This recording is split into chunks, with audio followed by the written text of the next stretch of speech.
technology? Well, I think technology is amazing. I've got an iPod and a MacBook, and they are amazing pieces of tools. They can do everything, like take notes, play music, snap photos, everything. You know, after a long day of school, you want to go home, and you know, even though you've talked to your friends all day, you can just go home and relax and just have a normal conversation behind the screen. And what's the advice to schools? Because I mean, we're talking about a conference here of a large number of delegates in Melbourne, and here we have 3 students from Corpus, a school that's been in a digital environment for 6 years, going into the 7th year.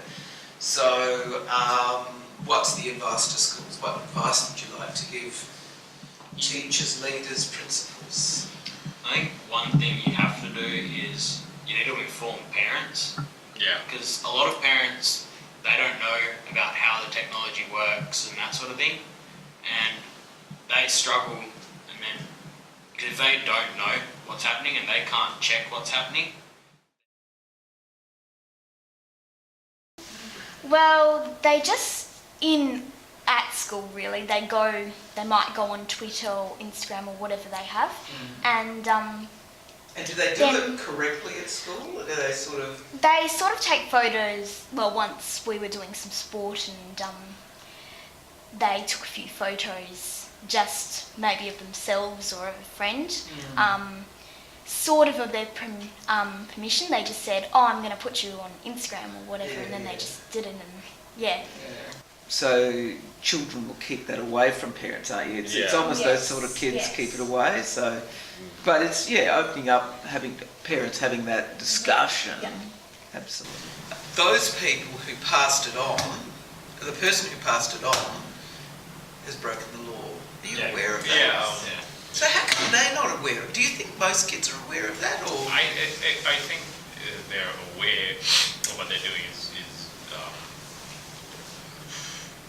is kind of being mean and stuff like that, but They know it's wrong, but they're not like They don't realise that it's against the law to do it.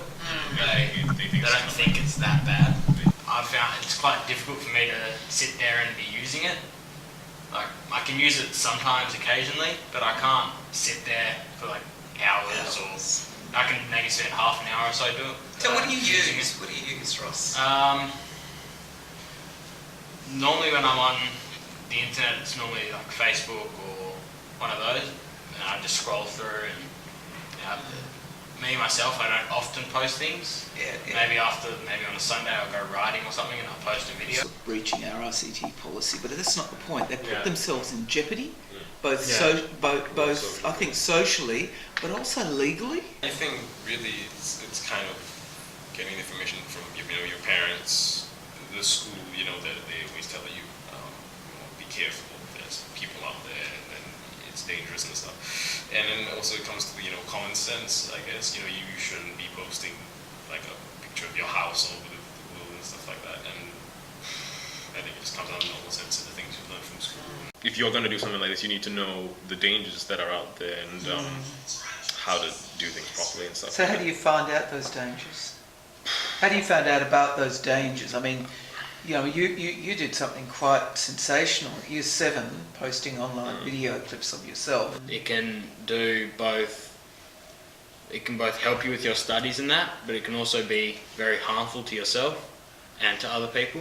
So have you experienced some of that harm yourself? Not online. I have when I was at my old school, but it was never online. That's good. Have you known others that have experienced it online? Yeah. What's it like for them? It's very rough. They sort of isolate themselves, and they don't know how to get over it. I really worry about the bystanders. There's a lot of bystanders that are just watching things happen and not doing anything about it. So is that your experience? They're almost as bad as the bully.